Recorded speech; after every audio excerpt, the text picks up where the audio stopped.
వందనాలండి. ఎలా ఉన్నారు? బాగున్నారా?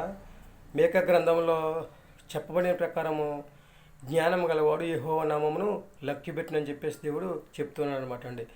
జ్ఞానం గలవాడు దేవుని యొక్క వాక్యాన్ని వింటాడు. విన్న వాక్యాన్ని హృదయమైన పలక మీద రాసుకుంటాడు. పదే పదే నెవరు వేసుకుని వాక్యం ద్వారా జీవించి దేవునికి అంగీకారంగా నడుచుకుని దేవుని మార్గంలో నిలిచి ఆయన ఇచ్చే ఆశీర్వాదాన్ని పొందుకుని హాయిగా జీవించే యోగ్యతను సంపాదించుకునే స్థితిని కలిగి ఉంటాడు అనమాట అండి. మరి మీరేమైనా ఆలోచన చేసుకుంటున్నారో?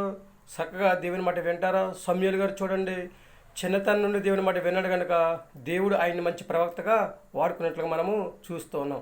మనం కూడా దేవుని మాట వింటే మంచి ఆరోగ్యాన్ని ఇచ్చి ఆయన రాజ్యవారసులు జీవించే యోగ్యతను సంపాదించుకునే స్థితిని కలగజేసి భూమి మీద మంచి ఆరోగ్యం కలిగి హాయిగా జీవించే యోగ్యతను సంపాదించుకునే స్థితిని కలగజేస్తూ ఉంటారు అనమాట అండి. వింటారా దేవుని మాట?